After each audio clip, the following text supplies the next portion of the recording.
Como les decía, nuestro cuarto tema es la división. Espere que estoy escribiendo al revés. La división entre expresiones algebraicas.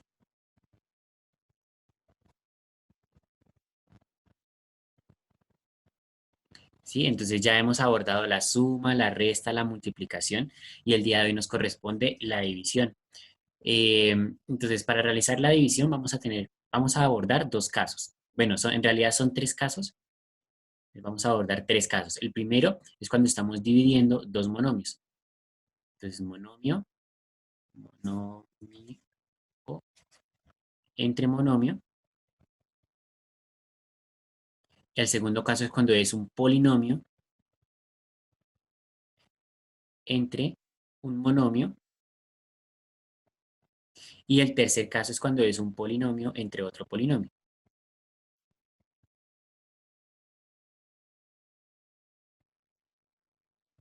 ¿Listo? Esos son los tres casos que vamos a abordar. ¿Qué hay que tener en cuenta en cada uno? Entonces, cuando abordamos monomio entre monomio, directamente lo que hacemos es aplicar propiedades de la potenciación. ¿Sí? Aquí lo que hacemos es simplificar una fracción directamente. Cuando es un polinomio entre un monomio es aplicar las propiedades de la potenciación, pero varias veces. Cuando hablamos de un polinomio entre un polinomio, ahí sí el procedimiento varía. ¿Listo? Entonces, hoy le vamos a dar más énfasis al último caso. Sin embargo, vamos a empezar abordando los dos primeros. Entonces, empiezo. Cuando es un monomio y lo estamos dividiendo entre otro monomio, como les decía, aplicamos propiedades de la potenciación, pero ¿cuál propiedad? Entonces vamos a aplicar la propiedad de cociente de potencias de igual base. Es cociente de potencias de igual base. ¿Listo? Esa va a ser la propiedad que vamos a utilizar. ¿Qué nos dice esa propiedad? Nos dice que si yo tengo una división, ¿sí? O una fracción donde el numerador y el denominador tienen la misma base, pero los exponentes son distintos, o bueno, si los exponentes son iguales también funciona, pero si tienen la misma base, entonces el desarrollo de eso es dejar la misma base y restar los exponentes. Al numerador le resto el denominador, así me dé positivo o negativo. ¿Listo? Esa sería la propiedad. ¿Listo? Entonces, a partir de esa propiedad es que vamos a abordar la división entre dos monomios. Entonces, supongamos que tenemos la división entre,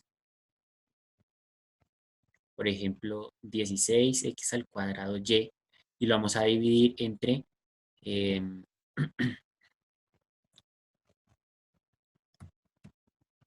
entre 6 entre 6x. Por ejemplo, esta división la tenemos ahí enunciada. Si la escribimos aplicando la propiedad o de la forma de la propiedad, entonces recordemos que la fracción es lo mismo que tener una división. Entonces esta expresión nos podría quedar o nos quedaría 16x al cuadrado y entre 6x. Y vamos a hacer uso de la propiedad. Entonces, primero las partes numéricas. Entonces las partes numéricas miramos si no, lo podemos dividir de manera exacta. Entonces 16 dividido entre 6, esa división no da exacta. ¿Cierto? Porque 6 por 2 da 12, pero 6 por 3 da 18. O sea que no hay ningún número en la tabla del 6 que me dé 16. Entonces, ¿qué hacemos cuando la fracción es así? Tenemos dos opciones. O hacer la división con decimales, o, que es lo que yo recomiendo, simplificar y dejar la fracción. Eso es lo que yo recomiendo. Entonces, en este caso vamos a hacer eso. Vamos a simplificar la parte numérica. Entonces, mitad, ambos tienen mitad porque terminan en par. ¿Sí? Entonces, mitad de 16, 8. Mitad de 6, 3. El 8 tiene mitad, pero el 3 no. Entonces no puedo seguir sacando mitades. El 3 tiene tercera parte, pero el 8 no. O sea que no puedo sacar tercera parte tampoco. Ahí ya habríamos terminado nuestra simplificación. O sea que nuestro resultado nos quedaría 8 tercios. Y ahora hay que buscar la parte de las letras. Entonces, en la parte literal es donde vamos a hacer uso de esta propiedad. ¿Listo? Entonces, fíjense que tenemos x al cuadrado en el numerador y x sin exponente en el denominador.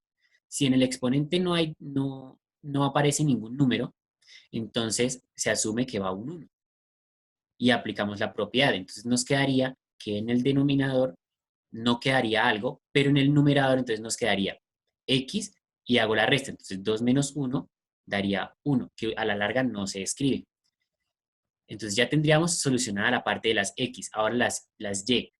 Pues aquí está Y a la 1 en el numerador y no aparece en el denominador. Entonces, ¿qué hacemos? Directamente la dejamos donde se encuentra. Luego, entonces lo que hacemos es organizar el resultado. ¿Listo? Entonces, aquí yo puedo escribirlo de dos maneras. ¿Listo? Aquí ya habríamos terminado la operación, pero lo voy a escribir de una manera de pronto más presentable. Entonces, aquí yo puedo escribir 8 tercios de XY. Esa es una manera de escribir esto mismo. O puedo escribir 8XY todo entre 3. Cualquiera de estas dos notaciones me representa esto mismo. Entonces, lo podemos escribir de cualquiera de las dos formas. Aquí lo único que hice fue reescribirlo para dejarlo de una manera ordenada. ¿Listo? Entonces, tener 8 tercios de XY o tener 8XY sobre 3 es exactamente lo mismo y es el resultado de esa operación. Ahí habríamos hecho o hemos calculado la operación de un monomio entre otro monomio. ¿Sí? Entonces, organizamos el polinomio y como lo vamos a dividir entre 2m a la 2, entonces directamente dice que cada uno de estos términos lo voy a dividir entre el monomio. Entonces, ¿qué hago? Pues coloco a cada uno de los términos el 2m a la 2. Ese 2m a la 2 es el divisor. ¿Listo? Entonces tengo cada uno de los términos del dividendo y lo voy a dividir entre el divisor. Entonces ahora debo hacer la división independiente en cada una de esas fracciones como vimos en el caso anterior. Entonces empecemos. 8 dividido 2, esta sí da exacta, entonces directamente colocamos el resultado, que sería 4. Aquí tenemos m a la 9 en el numerador y acá en el denominador tenemos m a la 2. Entonces lo que hago es al de arriba le resto el que está en la parte inferior. Entonces sería m a la 9, m a la 2, o sea que 9 menos 2 da 7, o sea que me queda la misma base, resto los exponentes. Este n a la 2 está solito, entonces pues lo dejo donde está. Menos, listo, conservo el signo, 10 dividido en 2, entonces tendríamos que es 5. Ahora, m a la 7 en el numerador, m a la 2 en el denominador. Entonces, resto los exponentes, que sería 7 menos 2, nos daría 5. Y dejo la misma base. Entonces, m a la 5. El n a la 4 no tiene con qué simplificarse, entonces me queda igual. Continúo con la siguiente. Entonces, 20 dividido en 2 daría 10. Daría 10. M a la 5 en el numerador, m a la 2 en el denominador. Entonces, dejo la misma base, resto los exponentes. 5 menos 2, 3. La n no hay con qué simplificarla, entonces la dejo tal cual donde está. Finalmente, la última expresión sería 12 dividido en 2, también da exacto 6, y hago la operación con los exponentes de las letras que están en ambos términos de la fracción. Entonces, m a la 3, m a la 2, dejo la misma base, resto los exponentes, 3 menos 2, 1, entonces pues no lo escribo, y el n a la 3 queda ahí. En ese momento ya tenemos escrita la solución de esa división. ¿Listo? Esa es la solución de la división. ¿Listo? Ahí tendríamos el procedimiento para realizar la división entre un polinomio, que en este caso es un término con una expresión con 4 términos, y un monomio. Si la expresión tiene 2, 3, 5, 10, 20 términos y se está dividiendo entre un monomio, el procedimiento es el mismo.